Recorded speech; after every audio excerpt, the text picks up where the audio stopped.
Hello world, hello friends. I'm here today with Maddy, who's a full stack Google software engineer working on ads. And we're going to ask her a bunch of questions. She's actually here visiting me in Romania, and I'm so happy. I asked you guys what kind of questions you have for Maddy. So we're going to go through those. Main question first is tell us about yourself and your career to get started. Hey y'all, I'm Maddy. I'm a software engineer. As Sally mentioned, I am currently working on the ads team at Google doing full stack development. I guess I mainly do Java, C++, and TypeScript in my day-to-day. Currently a software engineer at Google working on Google Ads. Before I graduated with my bachelor's in computer science from MIT, I've interned at companies including Amazon, Microsoft, Morgan Stanley, and IBM. And I've been at Google for the past more than 3 years now. Wow, it's crazy to think about. I know, right? I joined during the pandemic, so in my mind, I've been there 1 year because I don't count any time during the pandemic. Yeah, and actually, I joined Google during the pandemic too, and that is how we met, and that's why we're like besties. Yes. What do full stack engineers at Google do? Full stack engineers can work on a lot of different products. As you probably know, Google has literally hundreds of products from Chrome to Gmail to chat to cloud, Daydream, cloud, search. For me, I'm a full stack engineer on search ads. So what I do is I deal with a lot of, more internal binaries that I can't talk about too explicitly. Essentially, I work with not just the front end part. So it's our version of the HTML, CSS, JavaScript, etc. We also have a middle fulfillment layer where it's kind of like a C++ layer that extracts information from the back end. And then we have multiple other binaries that kind of build information up. And then finally, we have this thing called a knowledge graph. So that's how search works. Whenever you search anything on Google, what happens is it parses your binary called query understanding. So it understands your query. It translates that query from human language into data, basically what data you want. And then it queries our databases and our big graph for that knowledge and then surfaces it back to you on a feature. So for me, what I used to do in my old team, health search, is I would work on search information, getting that from the back end to the front end. Now what I do is I work with ads data. So similar, I basically interpret what query the user is searching, if they want to buy shoes or purses or houses or anything like that. And if we have data from our ads partners that we want to show, then I write the code that takes it from the backend and puts it in a pretty neat format for the user. Now, if you liked these system design graphs that we used to explain the knowledge graph, I used a tool named Scrintl, who is also the sponsor of this video and a total game changer for me when it comes to organizing research, planning projects, and structuring ideas. Scrintl is an online visual canvas that makes it easy to map out thoughts, concepts, and information visually in a flexible way. You can add text, images, links, files, whatever you need to capture ideas and create structured boards. It's great for systems design, brainstorming, note-taking, planning, studying, anything where you need to get your concepts out of your head and onto a board where you can see connections and structure. Being able to visualize ideas in one place saves me so much time and mental overhead in so many of the things I do. And you can drag and arrange elements easily as your thoughts evolve. And the Scrintl team was kind enough to offer all of us a 10% discount. So if you click the link in the description, you'll get 10% off any subscription.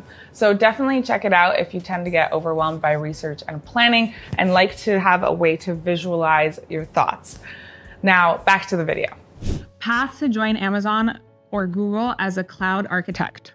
Okay, I am not a cloud architect at either, but I have worked at both. So I think the interview prep is pretty standard. So if you join as a new grad or as an intern, what I did was your typical HackerRank, LeetCode, CLRS, intro to algorithms and advanced algorithms reading.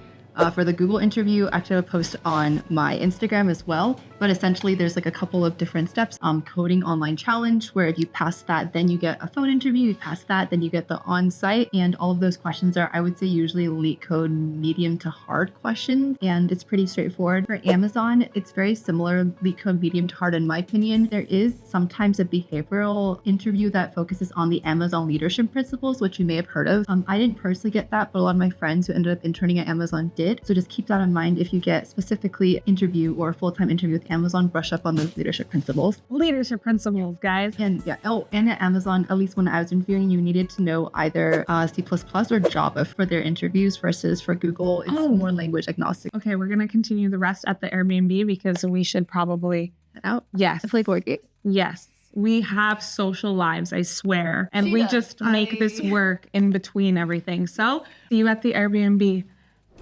And we're back. Let's continue. This question is great. It's 2 words, tech stack. Amazing. To preface my answer, I guess different products in Google use different tech stacks. The one I use, because I'm in search ads, it's a bit more internal, so I can't talk too much about some of the specifics, but I guess in general, I can talk about languages I use. So I use a lot of Java, a lot of C++, a lot of TypeScript. How to remember coding. For me, it was not possible to remember any code. Yeah. That's an interesting way to say it, but like, I don't think anyone can just code and not, look at Stack Overflow, look at Google, look at other things. So I don't think it's important necessarily to like remember each minute syntax detail or like, how to import things or like how to do things. I think it's more important to know unbiased how to Google, right? You can I'm not biased at all. because you can find Or how to ask ChatGPT for help. You shouldn't have to memorize anything. Generally, what you should do is you should have a good foundation for how to program in at least one language, your strongest language. After that, like if you don't really know, like, the minute details of how to like initialize Write a for loop in C++. Yeah, that's fine. Just Google it. Okay. Programming god of a manager at Google who used C++ for 10 years Googled how to write a for loop in front of me. Yeah, exactly. So, and trust me, the people that you look most up to, the people that seem the best at coding, are also Googling how to write a for loop. 100%. They're Googling it. Yeah. So you can Google it too. You don't have to memorize anything. Don't have to remember everything. Just understanding the concepts of programming languages. Yeah. Which one do you prefer, React or Angular? Actually, I haven't used Angular in a very, very long time, so my default app is to say React. How do you travel with full-time work? Yeah, so that's a great question. I think it depends a lot on your employer. So, for example, for me personally, I actually don't travel that much. Like, I do have... I've seen you in 4 different countries in the last but I do it on weekends. Yeah. So right now, for example, she's on holiday for 2 days, and so that's why you're there. Yeah. How do you study for a technical interview? When I was interviewing for internships and full-time, the biggest resource I used were CLRS, which is the standard algorithms textbooks that a lot of schools, including MIT, use. So that kind of gives you every single concept you would plausibly need to land a job at any of the standard tech companies. I think, for example, if you're going for quant, it's a bit different. You kind of need more math and probability. But for general, the concepts in this algorithms book, CLRS, is great. Also, I've used Cracking the Coding Interview. I would really recommend it. Not sponsored at all, by the way, but just it's, I think, a very good summary of the concepts you need. And what I enjoyed about it was by the time I was reading Cracking the Coding Interview, I started forgetting parts of like different concepts. So it was a really succinct way to kind of tie it all together, and it gave me practice problems and really helped me like refine and remember those things. And then finally, I recommend practicing coding on like online platforms. So for example, like HackerRank or LeetCode. So those are really nice because they let you expert because they actually allow you to actually write out code. Granted, you're not going to need to write running code for many interviews because you're whiteboarding. However, it gives you the practice of like adding your code, and then you can actually see it run, and you can put test cases. Basically lets you think through more edge cases and think through more difficulties like that. So yeah, those are the main things I recommend. For our non-technical audience, what are edge cases? Oh yeah, of course. So edge cases are basically when you have a coding or any problem, and there are some problems like that affect a very small amount of cases, but they're like kind of extremes. But they often are the ones that coding an edge case could be if that list is empty, or that list has like lots of values, things like that. So just make sure that when you solve your problem, you think of edges of the input and the output. Okay, and one big piece of career advice would you give somebody looking or somebody aspiring to have a similar career path as you? When I was starting out, I was less confident. I'm still not the most confident. Oh my God, yes, this is the biggest thing. Yeah, I was very, very not confident in my abilities. And because of that, I didn't go and apply for jobs or apply for opportunities where there was a chance I might have gotten it, just because I was always in the mindset, oh, I need to like hone my resume. I need to do more side projects. I need to take more. Do it before you're ready. However, and be delusional. Yes, be Delulu, Delia 2023. I'm so Delulu, and it's gotten me everything in life. It's the best. But I was born Delulu, so maybe she's Delulu.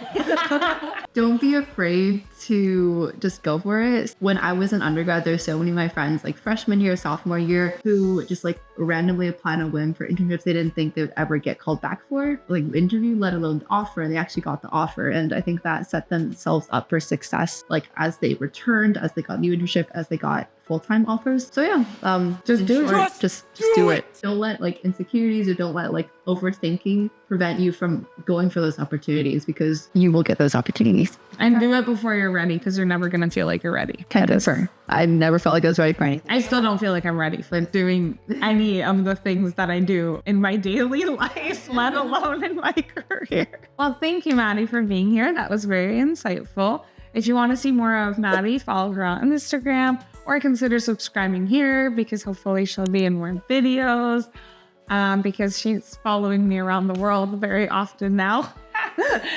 And yeah, I hope that you enjoyed the video. If so, give it a like, comment any questions down below. Maddy will answer, hopefully, or I will answer. Someone will answer, hopefully. And hope you enjoyed the video, and see you in the next one.